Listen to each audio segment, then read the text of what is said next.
Okay, good. Yeah, the dog loves it here. She comes here, she's very yeah. She just was lying on the ground when they were having a chat. It was very good. Yeah, they're the best for kids. Absolutely the best for kids. All right, let's. What has that been? No, they're very good. Well, I'm glad I'm helping. Yeah. These kinds of support, exactly. It's the most important thing. I've still got my T-shirt of, Patron. When I met Patron, I've got the T-shirt of Patron. Which I wear every weekend. He's still doing Patron? Yeah.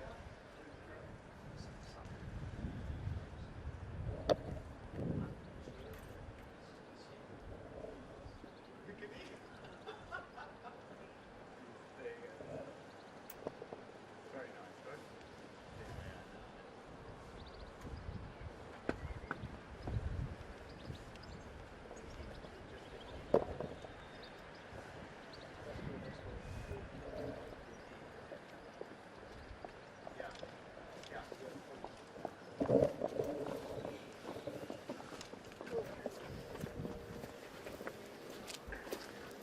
Perfect. Great. Well, Nice to meet you. Nice to see you all. It's really a privilege and a pleasure to welcome my friend Volodymyr back to the UK. The conflict is a pivotal moment. Ukraine is bravely defending itself against Russian aggression, but at this moment it's been really good for us to have the time to talk together in private about the support that the UK is giving and how we can make sure that that support is not just here for today but into the future as well, to ensure that Ukraine and its people triumph not just on the battlefield militarily but also stand up for those values of freedom, democracy and the rule of law that we all hold very dear. We've had some very good conversations and Volodymyr, it's great to have you here. Thank you very much. First of all, for me and for our team, it's a privilege that you host us here today, Rishi.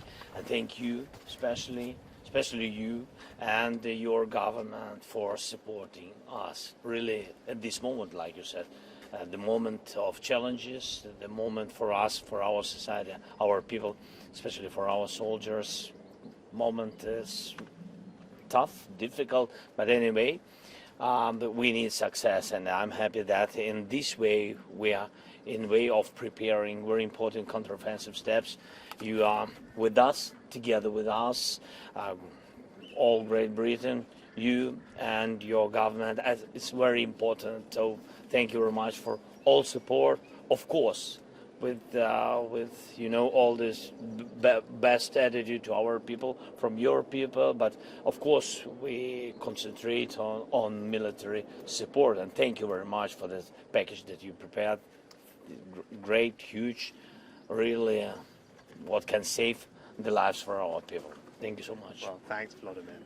Right, we'll take some questions. Yes. Mr. President, you made it very clear you need more advanced weapons more quickly. Is it fair to say that you cannot begin your new counteroffensive until you get them? And Prime Minister, today the Kremlin spokesman Dmitry Peskov has warned that Russia views the new UK military package extremely negatively. Does that worry you? Yes, thank you very much for your question. We really need some more time, not too much.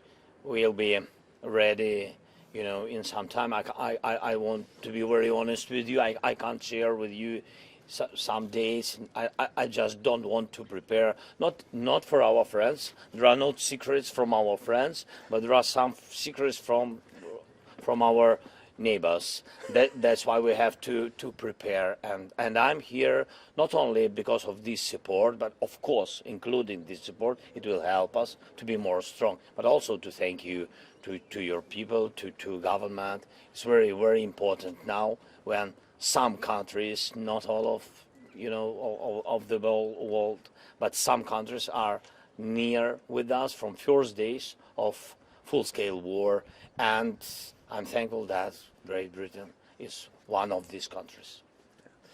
Look, it's interesting to hear from the Kremlin. What I'd say is, Russia has conducted an unprovoked and illegal attack on the Ukrainian people.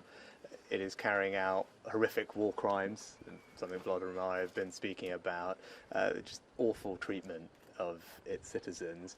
And as we said right at the beginning, the UK will remain steadfast in supporting Ukraine and its people to defend itself against that aggression.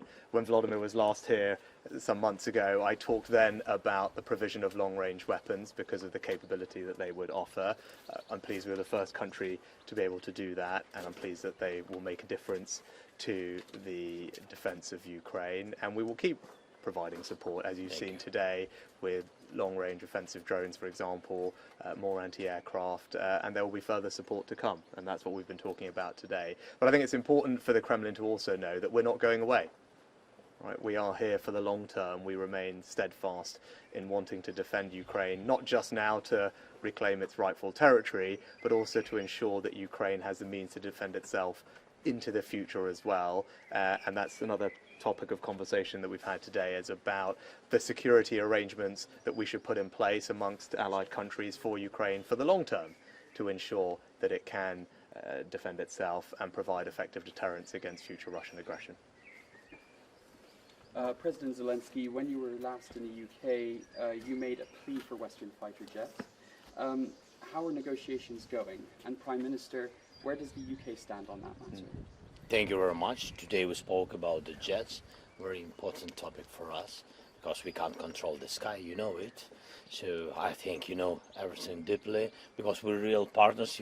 Rishi knows all the details, what's going on our battlefield. Thank you very much. And we want to create this jets coalition, and I'm very positive with it. We spoke about it, and I see that in the closest time you will hear some, I think, very important decisions, but we have to work a little bit more on it.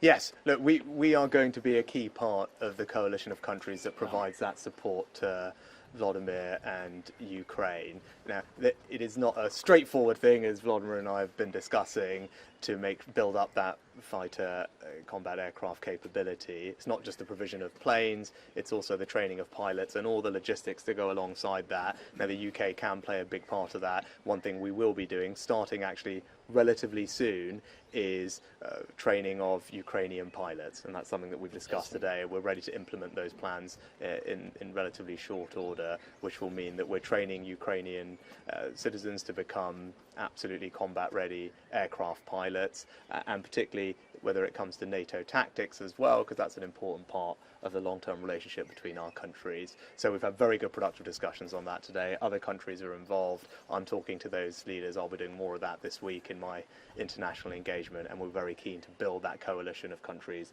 to give Volodymyr and his people the aircraft support that they need. My question to President. Я б хотіла запитати вас, чи задоволені ви цим Євротуром? І я так розумію, це частина підготовки до Вільнюса. Які ваші очікування від НАТО саміту в Вільнюсі?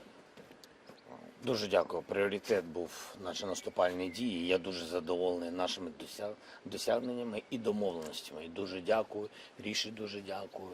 І була гарна зустріч з Джорджією, Олаф, Еммануель і сьогодні в Великої Британії. І дійсно важливі, потужні оборонні пакети. Ось які є домовленості. Це номер один. Ми говоримо про G7, і тут дуже важлива позиція кожної з цих країн. Дуже важливо, щоб ця позиція була об'єднана. Ми говоримо про коаліцію літаків. І я прошу Ріші, та позиція, яка щодо коаліції літаків є у нього, щоб він допоміг мені мати таку спільну позицію і інших лідерів Великої Сімки. І я думаю, що це найголовніші речі. Ми також говоримо про Альянс, про Вільнюс, але поки що, якщо можна, це буде між нами. I said only good things about I agree. All I say is I agree. No, thank you, Rich. Fantastic. All right, thank you very much, everybody. Thank you very much. Thank you. So much. Дякую. Дякую.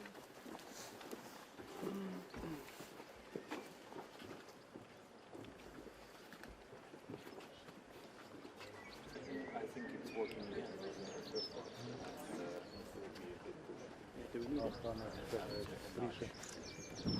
Right, media, it's a lovely day. We can go to the end. Great.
any of the helicopter strikes